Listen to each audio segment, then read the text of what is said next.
ஏண்டா சாட்ட நீ எல்லாம் இத பத்தி பேசலாமா? உனக்கெல்லாம் தகுதி இருக்கா? தருமபுரி மாவட்டம் பாலக்கோடு பக்கத்துல தமிழக வெற்றி கழகத்தை சார்ந்த நிர்வாகிகளும் தொண்டர்களும் பள்ளிக்கூடம் பக்கத்துல இருந்த டாஸ்மார்க்கை எதிர்த்து போராட்டம் பண்றாங்க. அந்த போராட்டத்தின் போது டாஸ்மார்க்கை முற்றுகிடும் போது ஒரு தள்ளுமுள்ளு ஏற்படுது. தள்ளுமுள்ளுல கோவப்பட்ட ஒரு தொண்டர் பக்கத்துல இருந்த காவலருடைய கையை கடிச்சிடறாரு. இந்த வீடியோ பயங்கர வைரலா போயிட்டு இருக்கு. இந்த நாம் தமிழர் தம்பிகளும் திமுக ஊப்பிங்களும் இதை வச்சுக்கிட்டு ட்ரோல் பண்ணிட்டு உட்கார்ந்துட்டு இருக்கானுங்க. இதெல்லாம் பார்த்துட்டு கொஞ்சம் கூட வெக்கமே இல்லாம ஒழுக்கத்தை பத்தியும் கண்ணியத்தை பத்தியும் கட்டுப்பாடு பத்தியும் இவன்லாம் ஒரு ஆளுன்னு பேசுறான். அணில் குஞ்சுகள் போய் காவலரோட கையை கடிச்சு வச்சிருக்காங்க. காவலருடைய வேலை என்பது போராட்டம் பண்ணுவதா தடுப்பது, பாதுகாப்பது அவங்களுடைய வேலை.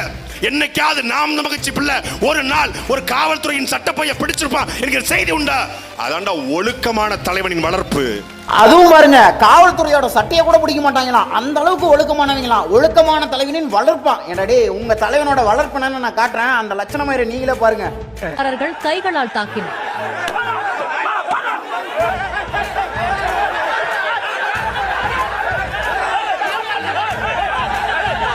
ஏன் சாட்ட நீங்களா இருக்கிற லட்சணமா இருக்கு, ஒழுக்கமா இருக்கு. நீங்களா தமிழக வெற்றி கழகத்தை பார்த்துட்டு கிண்டல் அடிச்சுட்டு கேலி பண்ணிட்டு உட்காந்துட்டு இருக்கீங்க. உங்க லட்சணமயிரை காட்டுனங்களா? நல்லா வெளிச்சு போட்டு காட்டுனீங்களா? இப்ப பேசுறா பார்க்கலாம். இப்ப பேச ஒரு வீடியோ போடு.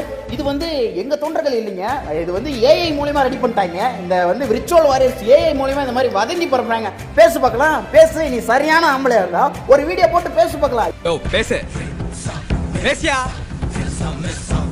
பேசுறா பேசுறா 5 காவலரை அடிச்சு பல்ல உடைச்சிருக்காங்க. இவங்க லட்சண மாதிரி இதுதான். இதுல வேற ஒழுக்கமான தலைவனின் வளர்ப்பான்.